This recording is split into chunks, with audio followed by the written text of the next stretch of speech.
Alam mo ba, pag naloko ka sa sugal, hanggang paglaki mo, maluloko ka na dyan. Hanggang magkaasawa ka, magkaanak ka.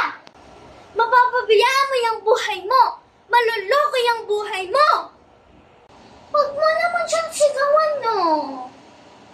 Hindi ikaw ang kinakausap ko. Ikaw din naman na nagagawa mo ang gusto mo. Pero bakit kami hindi pwede? Wala akong ginagawang masama.